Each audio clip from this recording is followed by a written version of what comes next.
தாங்கள் வன்முறைக்கு ஆளானதோடு மிருகம் போல் நடத்தப்பட்டோம் என்று இஸ்ரேலிய ராணுவத்தினரால் கைது செய்யப்பட்டு 2 நாட்களுக்கு பிறகு விடுவிக்கப்பட்டு துருக்கி தலைநகர் இஸ்தான்புல் வந்தடைந்த அனைத்துலக இயக்கவாதிகள் தெரிவித்துள்ளனர்.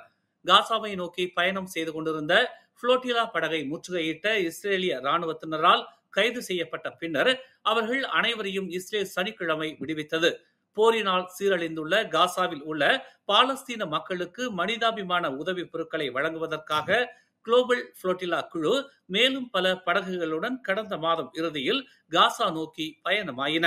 காசாவை நெருங்கிக் கொண்டிருந்த போது இஸ்ரேலிய ராணுவத்தினரால் அந்த படகுகள் தடுத்து நிறுத்தப்பட்டதோடு மனிதாபிமான உதவி திட்டத்தில் ஈடுபட்டிருந்த 400க்கும் மேற்பட்ட இயக்கவாதிகள் கைது செய்யப்பட்டனர். அவர்களில் 13 நாடுகளைச் சேர்ந்த 137 இயக்கவாதிகள் நேற்று முன்தினம் இஸ்தான்புல்லுக்கு அனுப்பி வைக்கப்பட்டனர். மிகப்பெரிய கப்பலினால் தாங்கள் தடுக்கப்பட்டதாகவும் இத்தாலியைச் சேர்ந்த போலோ ரமானோ என்பவர் இஸ்தான்புல் விமான நிலையத்தில் தெரிவித்துள்ளார். சில படகுகள் மீது தண்ணீர் பாய்ச்சப்பட்டது. அப்படகுகள் அனைத்தும் ஆயுதம் ஏந்தியவர்களினால் கடற்கரைக்கு கொண்டு செல்லப்பட்டன என்று 29 வயதுடைய அந்த இயக்கவாதி தெரிவித்துள்ளார். முழங்காலிட்டு தரையை பார்த்தவாறு இருக்குமாறு அவர்கள் தங்களை கேட்டுக் கொண்டதாகவும் தாங்கள் சற்று நகர்ந்த போது அவர்கள் தங்களை தாக்கியதாகவும் அவர் குறிப்பிட்டுள்ளார். அவர்கள் தங்களை பார்த்து சிரித்தனர், தங்களை அவமதித்தனர், தங்களை தாக்கினர், அவர்கள் உளவியல் மற்றும் உடல் ரீதியிலான வன்முறையை பயன்படுத்தினர் என்று போலா கூறினார். இஸ்ரேலுக்குள் சட்டவிரோதமாக நுழைந்ததாக ஒப்புக்கொள்ளுமாறு தங்களை அவர்கள் கட்டாயப்படுத்த முயன்றனர். ஆனால் தாங்கள் இஸ்ரேலுக்குள் சட்டவிரோதமாக நுழையவில்லை. தாங்கள் அனைத்துலக கடல் பகுதியில் இருந்தோம்.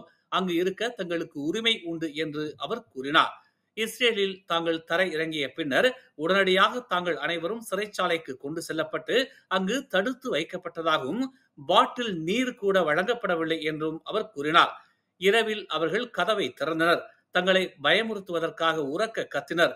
அங்கு தாங்கள் மிருகங்கள் போல் நடத்தப்பட்டோம் என்றும் மிக மோசமான அனுபவம் அது என்றும் போலா கூறினார். இஸ்ரேலிய ராணுவத்தினரால் படகுகள் தடுத்து நிறுத்தப்பட்ட சம்பவம் ஒரு மோசமான அனுபவம் என்று மலேசியாவைச் சேர்ந்த 28 வயது இலியா பல்கிஸ் என்ற இயக்கவாதி தெரிவித்துள்ளார். நாங்கள் பின்புறமாக வைக்கப்பட்டு கை விலங்கிடப்பட்டோம். தங்களால் நடக்க கூட முடியவில்லை.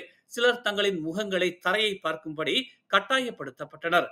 தங்களுக்கு தண்ணீர் கொடுக்கவும் அவர்கள் மறுத்தனர். தங்களில் சிலர் மருந்து சாப்பிடவும் அனுமதிக்கப்படவில்லை என்று அவர் தெரிவித்தார்.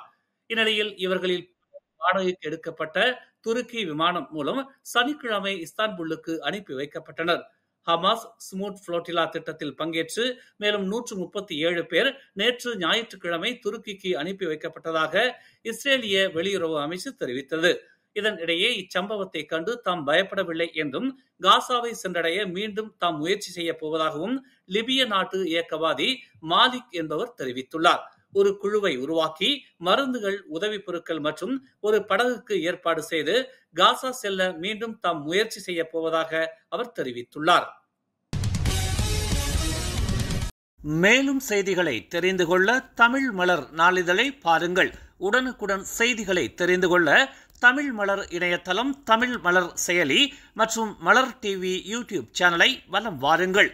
எங்களோடு இணைந்திருக்க மலர் டிவியை பதிவு செய்து கொள்ளுங்கள். உறவுகள் மகிழ்ந்திட விருப்பம் மற்றும் பகிர்வு சேவையை சொடுக்கிடுங்கள்.